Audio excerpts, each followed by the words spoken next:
Imagine waking up one day and your body has forgotten how to live. It forgot how to regenerate its cells. It forgot how to even maintain its own skin. Everyone knows the story of Hisashi Ouchi, or so they think. You may have searched YouTube and seen that horrifying image of a charred, crucified body on a medical bed. But do you know that picture isn't him? The truth was far worse than that fake image. The truth was an 83-day struggle between medicine trying to sustain life and a body screaming to depart in peace. Today, and through charcoal alone, I will redraw the true story. I will show you what actually happened inside the room where the blue flash emanated, and what it means to absorb 17 sieverts of pure death in a single second. Welcome to Graphite and Grave. Let's begin. In September 30th, 1999, 10:35 a.m. A blue flash, beautiful as starlight, lethal as a death sentence, pierced the Tokaimura nuclear facility. In that second, Hisashi Ouchi became something that shouldn't exist. A man trapped in a limbo between life and death, supported by machines and tortured by mercy. This isn't just a story about a nuclear accident. It's a story of what happens when love turns into cruelty and when science becomes devoid of wisdom. It is the story of the man who absorbed death into his body and kept breathing. The nightmare began on a routine, bright day. Hisashi Ouchi, a 35-year-old nuclear technician, said goodbye to his wife and young child. He didn't know that this Tuesday was the last human day of his life. At the JCO facility, the mission was to purify uranium fuel. But the plant was 2 days behind schedule.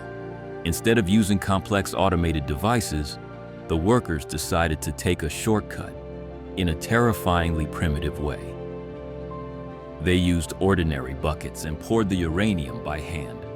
The legal procedure allowed a concentration of 5%, but they poured a concentration that reached 18.8%. When Ouchi poured the 7th bucket, the mass reached the point of criticality. In that moment, the atoms danced the dance of death. The Cherenkov radiation flared.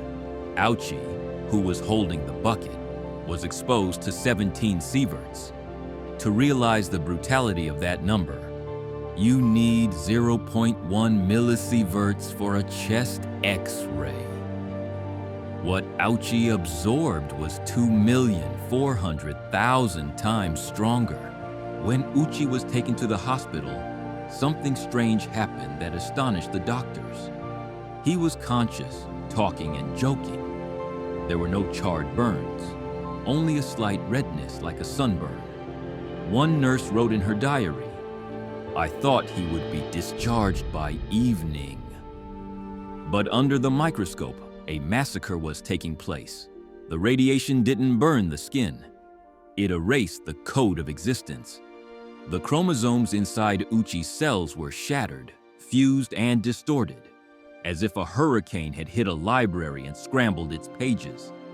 Ouchi's body lost the ability to create any new cells. He was alive only because his old cells hadn't died yet. And once they died, he would begin to melt while still alive. While doctors faced the impossible, Ouchi's wife was building a fortress of paper. Legend says 1,000 cranes grant you a wish. She folded 10,000. 10,000 paper prayers hung from the ceiling of the sterile room. "I love you." These were the last words he said to his wife before being placed on a ventilator. Hope in that room was a prison. His family refused to give up, and the doctors, led by Dr. Mekawa, decided to turn Ouchi into a human laboratory to test techniques that had never been tried before. By the 3rd week, the mask fell.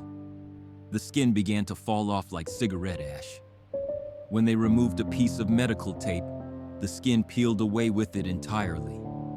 His intestines stopped working, and he began to lose 3 liters of fluids and blood daily from his pores and bowels. He needed 10 blood transfusions a day. He was wrapped entirely in gauze like a mummy, but the bandages became soaked with blood in hours. Even his eyelids fell off, so he remained watching his own death with dry eyes that could not close. In the midst of this burning pain, the cry that shook the world's medical conscience broke out. I am not a guinea pig, but the law was deaf and hope was blind.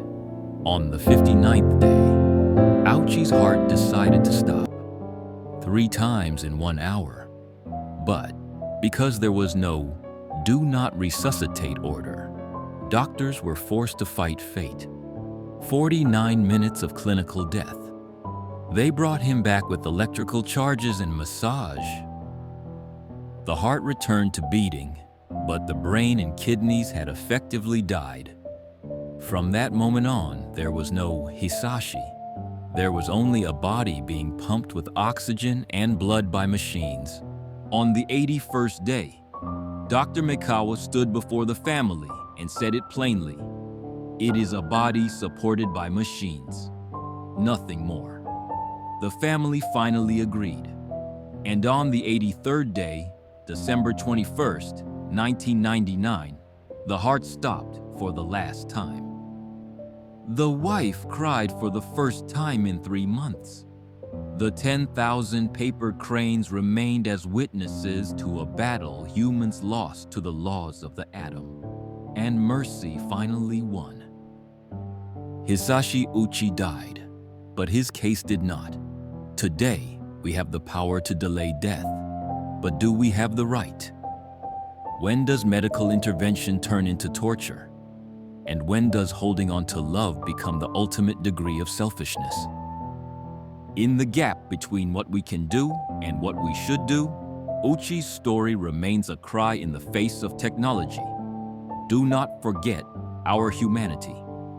In memory of Hisashi Ouchi, 1964 to 1999. May his soul rest in peace, and may we learn when to let those we love depart.